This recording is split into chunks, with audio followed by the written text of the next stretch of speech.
जय हिंद एवरीवन। वसुदेवं सुतं देवं कंसचाणूरमर्दनं देवकी परमानन्दं कृष्णं वन्दे जगद्गुरु।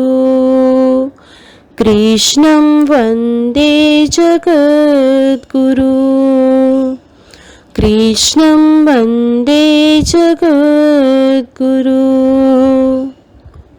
इस श्लोक का अर्थ है कंस और चाणूर का वध करने वाले देवकी के आनंद वर्धन वसुदेव नंदन जगत गुरु श्री कृष्ण चंद्र की मैं वंदना करता हूँ।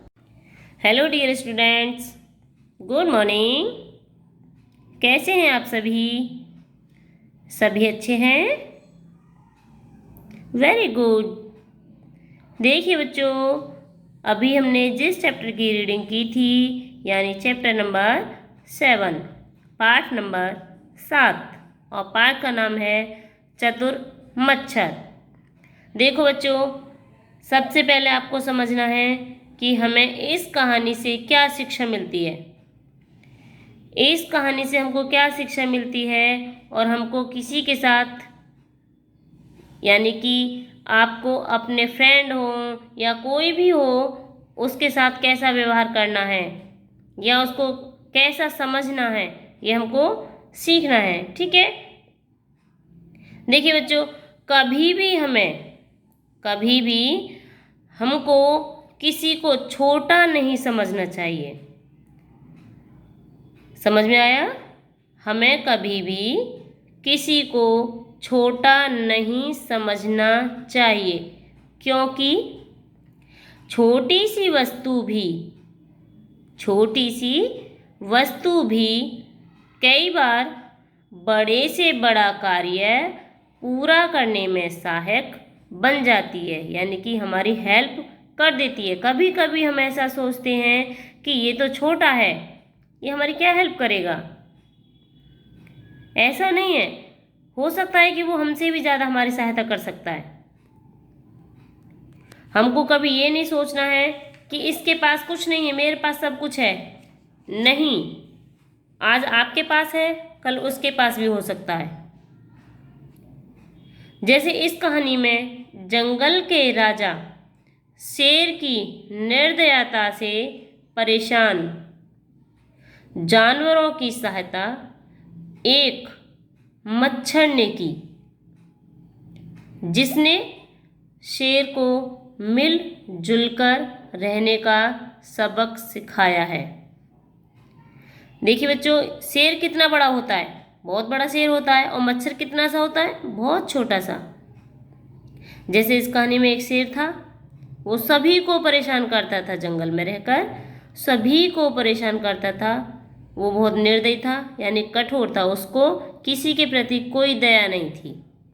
जिसे चाहता था मारकर खा जाता था, सभी जानवरों को परेशान करता था। वहाँ पर फिर एक अचानक छोटा सा मच्छर आया, जिसका नाम भिन भिन था। मच्छर का क्या नाम था? भिन भिन था।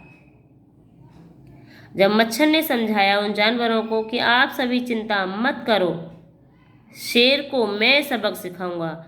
अब मच्छर ने क्या किया कि एक दिन शेर सो रहा था, कभी वो उसके कान पर बैठ गया, तो जैसे ही उसने पंजा मारा, मच्छर तो उड़ गया, लेकिन उसका कान छिल गया, यानी उसके कान पर घाव बन गया।